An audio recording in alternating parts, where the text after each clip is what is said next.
Regardless of what the stock market tells you, we are in an economic situation that many of us have never seen in our entire lives. We're going to head into Q4 of this year, and there's going to be an incredible amount of people that get foreclosed on their mortgages. We have an incredible amount of the population that is in debt and lives entirely off of credit card debt. We have a population where most people don't have enough money to pay for basic necessities. Regardless of what the stock market tells you, there is a lot of people that are struggling financially more than there were ever so before. What is the symptom, or what is the cause for this? You could argue that the cause of it is a financial system that perpetuates income inequality by printing infinite counterfeit money called Federal Reserve notes and buying up the stock market and giving out all this free money basically with cheap mortgages, so the houses prices go up, so the cost of living goes up. Yes, you could argue that, and I probably would argue it. But here's what we can control. You need self-reliance. You need to get out of all your credit card debt. There is no reason to be in credit card debt. And if the reason is, well, I can't afford to live, so I need to get credit card debt, here's what you got to understand. Wells Fargo doesn't care about you. Visa and MasterCard don't care about you. They are scams. The idea of, well, I should do it so I could get my credit score up. I've never heard a millionaire in my entire life, being one myself, I've never bragged about my credit score in my entire life. I had saved about $1 million in United States dollars cash before I even owned a credit card. I had never had one. Rich people don't build their wealth based off of their credit scores. Not saying you shouldn't get one, but if you are in debt, you need to get out of debt, and you need to stop worrying about your credit score, and you need to start worrying about your bank account and your income. Because you might go, well, how do I save more money? I mean, how do I live if I don't have enough money? So I need to take on credit. Think about this. This is one of the worst things you can do. It's 17% interest. Interest rates have never, ever, ever been higher than they are presently right now in the world. So they print money out of nowhere. Visa isn't giving you money that they have. I can understand 17% interest if, let's say, I had $1,000 cash and you were like, bro, I need $1,000, and I was like, here you go, I'll give it to you. Give me back 17% if you're late in 30 days because I'm gonna need my cash back. But if I had a printing machine and I was counterfeiting money, giving it to you and charging you 17%, that's called fraud. At the very least, it's extremely predatory and immoral. But that's how the entire credit system is built. So once you understand that, you need to not play that game. And then you go, well, how do I live? Well, step number 2 is, if step number 1 is you need to live within your means and get out of debt, step number 2 is you need to expand your means. Well, I don't want to live within my means, they're too little. Well, you need to expand your means then. So what does that mean? You have to make more money. You have to. The cost of living goes up every single year. Before this year, rent was increasing by like 8 to 10%, I think, a year. I don't know how much a house was going up every year, but it's been going up a lot. I don't know how much a Coke or a sandwich has went up, but they're going up every year. There is a devaluation of the currency every year because they print so much money out of nowhere, it's backed by nothing. So when you print tons of money and it's backed by nothing, the value of currency goes down. When the value of currency goes down, all the things you buy with that currency as an inverse go up in price. So from that argument alone, every single person has to set a bigger financial goal than the previous year. Otherwise, you're going backwards because the currency is losing its value every single year because they print so much of it. So from that alone, and the threat of significant inflation, which will come eventually because of the amount of money that's printed, every single person needs to understand the importance of focusing on expanding your means. Dave Ramsey has a lot of great advice, right? And he's one of the most famous financial gurus in the world. I read his book, The Total Money Makeover 7, and it talked about the 7 baby steps. There is not one line in the whole book, not a single line, where he talks about increasing your income. Understand this. Once you master the first step and you exercise discipline and you don't get into unnecessary debt and you don't spend money you don't have with 17% interest rates on things you don't need to impress other people or try to feel better about yourself by spending money you don't have, sure, spend all the money you want, knock yourself out, but do it with your own cash, not with credit cards, right? So Dave talks about all this. Great. Dave Ramsey got rich because Dave Ramsey has a business and Dave Ramsey has an income system that is divorced from his time. He doesn't trade his time directly for money. He has leverage. He has thousands of people that sell for him. He has online courses, books that sell whether he's awake or asleep, YouTube videos and radio being syndicated on hundreds of stations that's playing whether he's asleep or whether he's awake, and he's collecting ad revenue. This is how Dave Ramsey got rich. He got rich because he expanded his means and he focused on growing his income. And mainstream financial gurus have a lot of great things to say. I agree with it. But the way that at 28 years old, I was able to save about $1 million wasn't because I chopped up my credit cards. I just told you I didn't have the credit cards till recently. Any of them, not one. I didn't do that by chopping up credit cards. It helped. It definitely helped. It was a component of it because I wasn't spending money on things I don't need, so my savings and my investments grew faster. But the way I did it was by being an entrepreneur and having a leveraged-based business where I wasn't trading my time directly for money. I had a service, product, or system that was being sold or offered to customers or clients independent of my time, which allowed leverage so my income could significantly increase every single year. Huge growths in income or significant measurable growths in income is how you will actually get rich in a relatively short period of time. We're talking about something that doesn't take you 75 years to do it.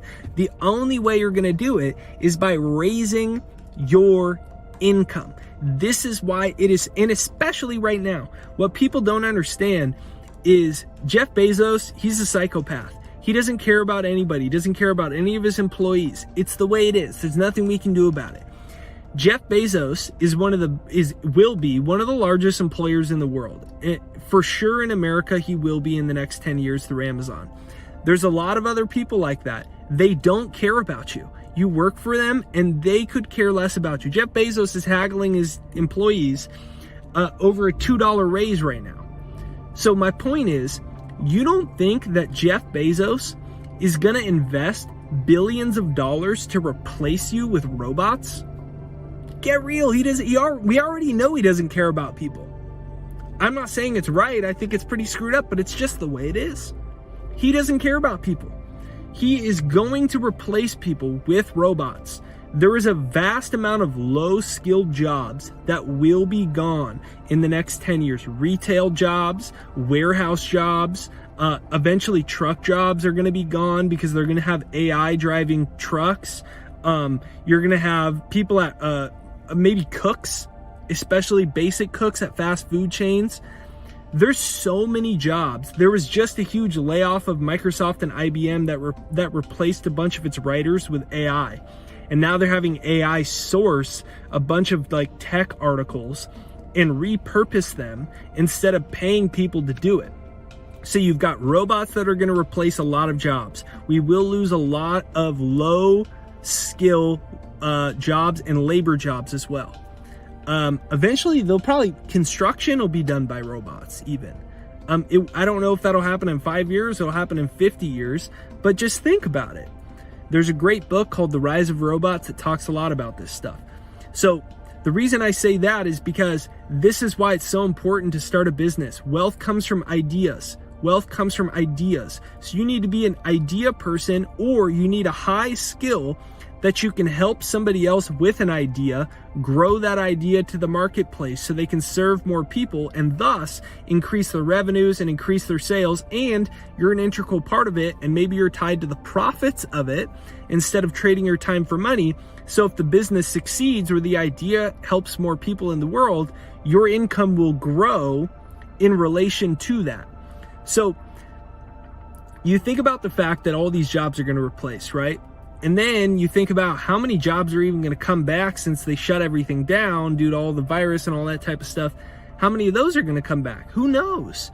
So you add all this up, then you look at business owners, right? I'm a small business owner. I think 70% of Americans are employed by small businesses. Small businesses have been hurt the worst. There's so many small businesses that didn't go under yet, but they're on the verge of going under.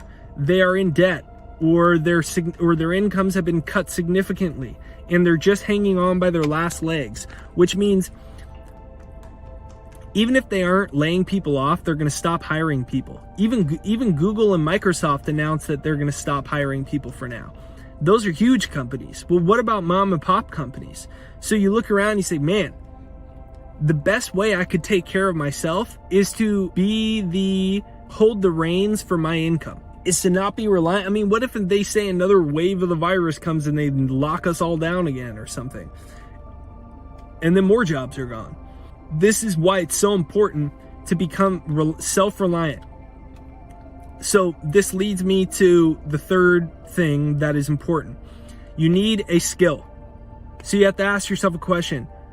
Do I make my money from a skill? Or do I make my money because somebody just needs somebody else to help out a little bit, and I just take up some space and somebody else could do my job and no one would really know if I was gone? Because somebody else could just walk right in and do it. You need a skill that is hard to replace.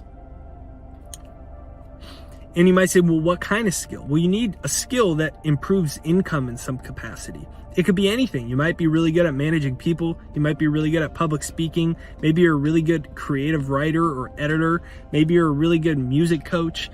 Maybe you're a really good salesperson. Maybe you could learn the skill of sales. If you can learn the skill of sales, you could sell anything from AI to houses to cars. It doesn't matter. So you realize it's not going to pay in the future to be a generalist. You must have specific skill sets that you can start to work on now. And every single person is going to be different. That's the cool thing about life. That's the cool thing about careers. You get to decide. And on top of that, you get to decide how good at the thing you become. So whether it's coding, whether it's that you just you have a great idea that you want to implement to the marketplace, whether it's sales, picking a skill or doing some research and saying what are skills or jobs that are going to be important in the future, and then doing some research and then ultimately making a decision. But if you want to make money, it's going to be based off of the skills, because the skills are what make you replaceable or non-replaceable. Ultimately, nobody is truly irreplaceable, but you can certainly make yourself pretty irreplaceable by being uniquely good and valuable to people's lives, especially people's lives to the marketplace, in a way where you can generate revenue by providing a value or service to people through a real skill. Now, you don't need to be the business owner yourself. Step 4 is, if you don't want to be an entrepreneur, be an intrapreneur.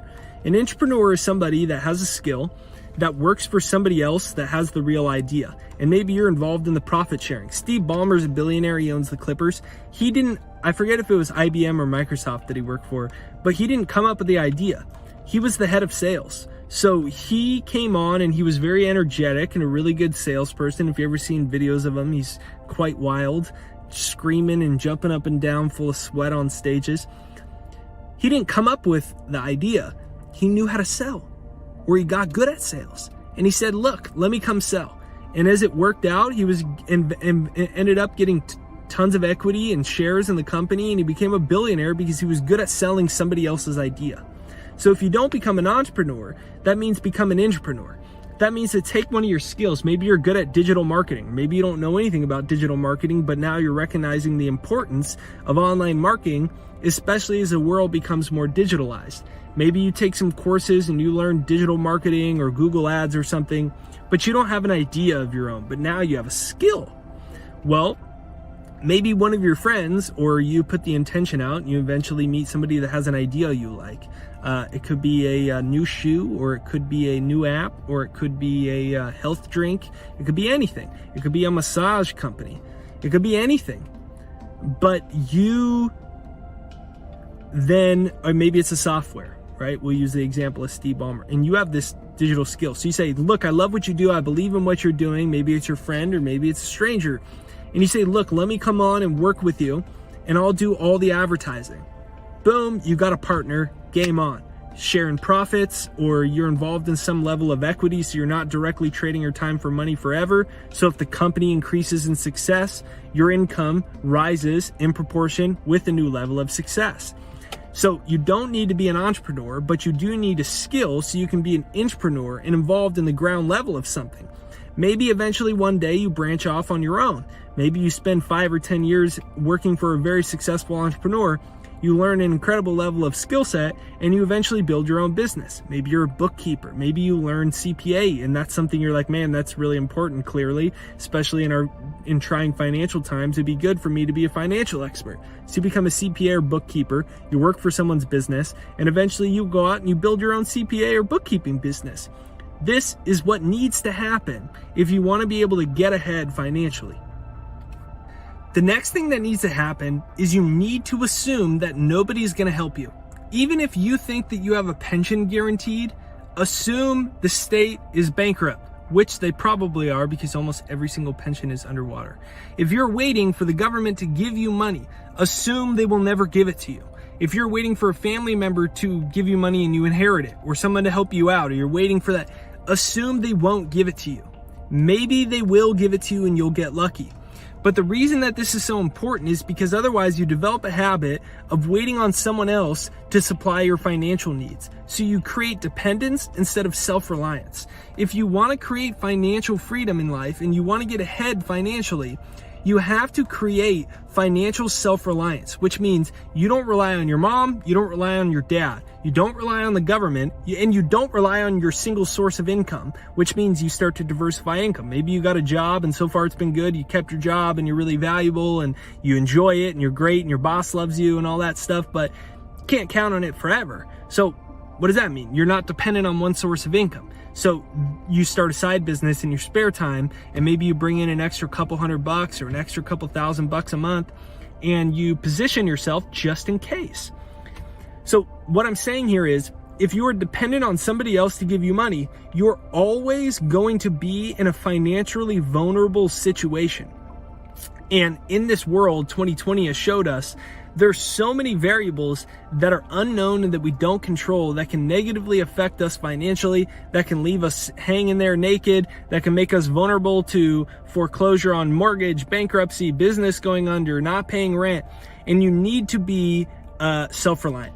So what that means is, instead of hoping somebody else is going to tell you the right investments, you need to learn. You need to find things that speak to you. Instead of hoping that one day the government's going to give you a universal basic income. Maybe they will, maybe they won't, I don't know. But you need to not rely on that. And once you decide that, and you assume that nobody will take care of you, what happens is that you develop the mental fortitude to focus, to read, to study. You develop the mental fortitude to come up with the right plans and ideas, to implement your business, to develop your skills. And what happens is, once you stop waiting on somebody else to help you, what happens is you end up making very significant progress, because it's like you clear up this mental space that's been constantly waiting for somebody else to come, or the government to come, or the help to come, or whatever it is. And what happens is you develop a sense of urgency. That sense of urgency is the baseline of financial achievement.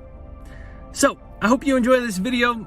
I just wanted to make a little bit of a rant on the things that I think are important for people to understand in our changing financial world.